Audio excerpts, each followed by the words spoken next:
Hey VC, it's Jonathan, the cheap and cheerful record collector. I hope everybody is doing well out there today. Um, if you've watched my channel before, you know I spent a lot of time going to Goodwill. Within 20 minutes of my house, there are four Goodwills, and I hit them up on a regular basis. One particular one I stopped going to because they've been charging $6, $7, $8, $10 a record at Goodwill, which is ridiculous. The other three charge $2 each, which is great. But today I had extra time and I was passing by the one that usually charges a lot of money. And I said, let me just stop. I haven't been here in a couple of months. Let me see what they got. So I walked in and I ended up getting 6 records and they averaged out to about $3 a record, which is not bad at all. The first one is a UK pressing of something called Jimi Hendrix at His Best, Volume 2. I never saw this before. It's on a label called Sagapan, Sagapan, UK pressing. Here's the label, Sagapan.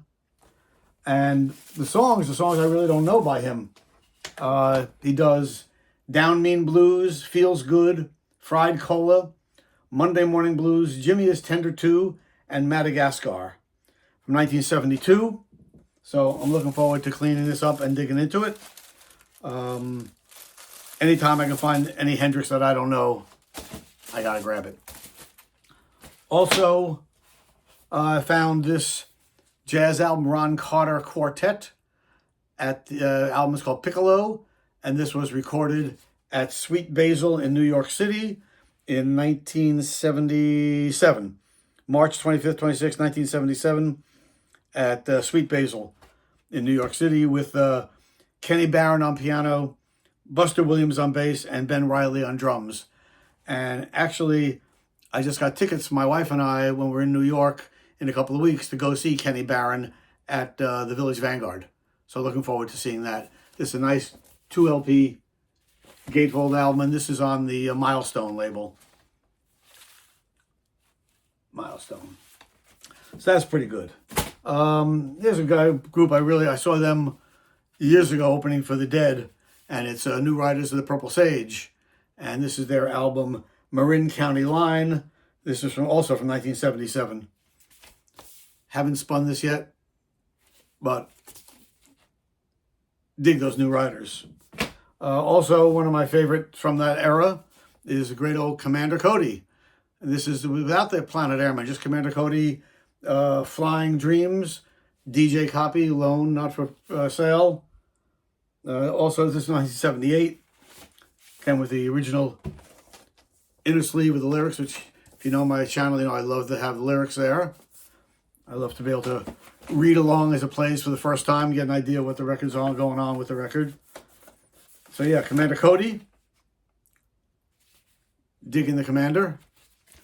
And a couple more. This is Climax Blues Band. I don't have any by them, which I don't know why, because I sort of enjoy, I'm a blues rock hound, so this will be sort of good. I'm looking forward to this one. This is their album called Stamp Album, from 1975. And this is on the Sire label. And then finally, the creme de la creme of what I found today is Tony Joe White. Really nice. Great gatefold. And They Caught the Devil and Put Him in Jail in Edora, Arkansas. My Kind of Woman, Black Panther Swamps, Copper Kettle, Voodoo Village. Just great, great stuff. The great Tony Joe White. And this again is from, I think, the early 1971, yeah. I already have this record of this. I think this might be an upgrade for me, so I got to double check. But I said, like, for $3, I couldn't leave it there. A couple of weeks ago, I live in a condo here in Maine, and a couple of weeks ago, we were playing a pickleball, which I play once a week.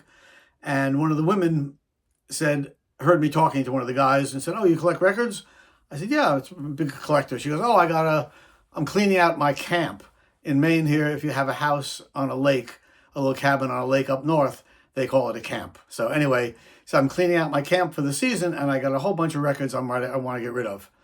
Would you be interested? I said, "Absolutely." So about a week later, she calls me up. I go over to her house, and she had this great Beatles box set, stereo original box set. Just, I mean, UK pressings, just beautiful set, and about another 100 records after that. So we talked and talked. I made her an offer. She said, well, I got to talk to my daughter first. All right. So then 3 days later, I talked to her, and she goes, well, my daughter decided she wanted to keep the Beatles box set, which was killing me because that's what I really wanted. And I said, well, I made her an offer for the other 100 or so albums. And she goes, well, I got to talk to my niece. 4 days later, she gets back to me. Oh, my niece, I'm going to give them all to my niece. But if you want to pick out a couple, you can come over and pick out some.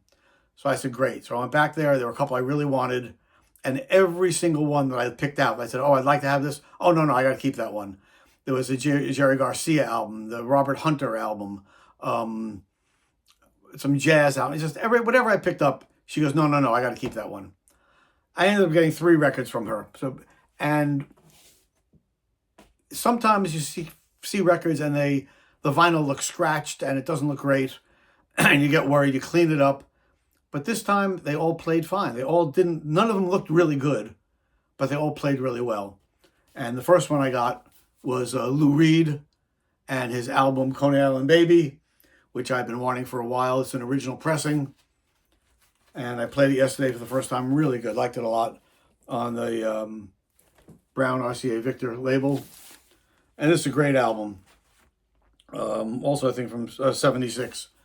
Yeah, Coney Island Baby. So I picked that up for a couple of bucks from her. Next one was the only jazz album she had. So I grabbed that, and it's a Sonny Stitt. And this is his album, Blues for Duke Ellington songs, with him, Sonny Stitt on tenor and alto sax, Barry Harris on piano, Sam Jones on bass, and Billy Higgins on drums, recorded in 1975. This is a really nice album. Again, it didn't look great, but it played really sweet, so I'm real happy with that. And the last one I got from her was this blues collection, just called Blues, Volume 2. It's on Trip Records, TRIP. There's the black Trip label. And this is a great 2 LP set of blues. You have Lightnin' Hopkins, Elmore James, Arthur Crudup, John Lee Hooker, Jimmy Reed, Big Bill Broonzy, Memphis Slim. So great. So I'm really happy to grab this. There's the inside, not much there. But yeah, this was a great find. 2 LP set of real traditional blues. Loving that. That's Blues Volume 2. I didn't do Record Store Day this year. Things didn't work out timing-wise, etc. But 2 days later, on Sunday, 2 days after Record Store Day, I had an opportunity, and I stopped in our local place, Bull Moose Music, and I found some records.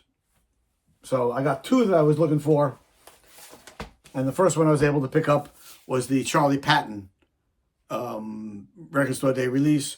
This one's called The Father of the Delta Blues, selections from the Paramount recordings, all recorded 1929, 1930, and Pony Blues, Shake It and Break It, I Shall Not Be Moved. There's some gospel in there too. Jesus is a Dying Bedmaker, Spoonful Blues. Some of these days I'll be going really nice on Canary Yellow vinyl. Great compilation, and great to have some Charlie Patton in the collection.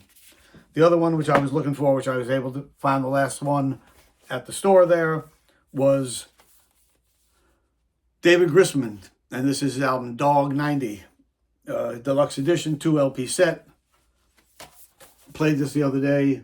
This is beautiful. More in the jazz vein than in the bluegrass vein. But boy, he can play, and I just love this record. Really happy to get it. And it's on black vinyl, nothing special there. But yeah, beautiful record, really good. And while I was out, I stopped at a local record store in downtown Portland. And they had 2 records that I saw and I had to grab. First one was the great Guy Clark and his self-titled album, Guy Clark. This is on the Warner Brothers And it came with the original inner sleeve, which is I always love, with the lyrics. Bada bing. I listened to this once. It's pretty good. I mean, not as good as some of the other Guy Clark albums I have, but like I say, mediocre Guy Clark is better than 90% of the other crap out there today. So real happy to have this Guy Clark album in the collection. And the last one I picked up is a guy who I had no albums by him solo. I have him with a band he was in, and that band was the Flatlanders, and it is Butch Hancock. And this is his album, Firewater Seeks Its Own Level. This is recorded live at the Alamo in Austin, Texas. And this is a wonderful, wonderful live album. And Jimmie Dale Gilmore sits in on this one, sings one song and plays some guitar on it. So really great album. Butch Hancock. And this is also from the 1981. There's the back. And this is on a label I don't know called Rainlight Records. Butch Hancock. So yeah, so I got some good stuff, even though I didn't do Record Store Day. Picked up some good albums, and got to do a little bit of cleaning now and get them all nice and shiny, and spin them and see where we're at. Okay? Hey, thanks for all my new subscribers. I got a whole bunch of new subscribers in the past month. Really appreciate people who enjoy my videos and take time out to spend the time watching them. And if you like what you saw today, give me that thumbs up. If you haven't subscribed yet, hit that subscribe button, hit that bell. I would really appreciate it. And until next time, peace.